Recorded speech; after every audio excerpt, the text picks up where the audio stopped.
مسیح کے میٹھے اور جلالی نام میں آپ سب کی سلامتی ہو۔ سفر 3 باب اور اس کی 19 آیت۔ دیکھ میں اس وقت تیرے سب ستانے والوں کو سزا دوں گا اور لنگڑوں کو رہائی دوں گا، اور جو ہانک دیے گئے ان کو اکٹھا کروں گا، اور جو تمام جہان میں رسوا ہوئے ان کو ستودہ اور نامور کروں گا۔ آمین۔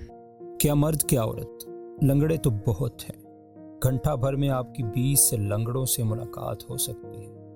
وہ صحیح راہ پر ہیں اور بڑی جاں فشانی سے دوڑنے کے آرزو مند بھی ہیں، مگر لنگڑے ہیں اور ان کی چال افسوس ناک ہے۔ آسمانی راہ پر بہت سے معذور ہیں، شاید وہ اپنے دل میں کہتے ہیں ہمارا کیا بنے گا، گناہ ہمیں آ لے گا، شیطان ہمیں گرا دے گا، ہمارا نام لنگڑا ہے اور رک رک کر چلنا ہماری فطرت ہے۔ خداوند ہمیں کبھی اچھے سپاہی نہیں بنا سکتا، نہ ہمیں تیز رفتار پیغمبر بنا سکتا ہے کہ اس کے کام کے لیے باہر جا سکے۔ اگر آپ کا یہ حال ہے تو سنیے، وہ ہمیں بچائے گا۔ وہ فرماتا ہے میں لنگڑوں کو رہائی دوں گا۔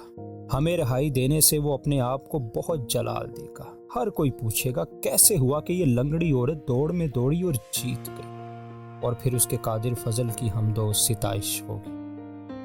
اے خداوند، میں ایمان میں، دعا میں، حمد و ستائش میں، خدمت اور عبادت اور صبر میں لنگڑا ہوں۔ میں تیری منت کرتا ہوں تو مجھے رہائی دے۔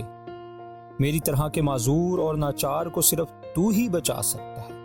خداوند میں سب سے پیچھے رہ گیا، تو مجھے ہلاک نہ ہونے دے، بلکہ اپنے بڑے فضل سے نہایت سست رفتار زائرین کو بھی اپنے پاس جمع کر لے۔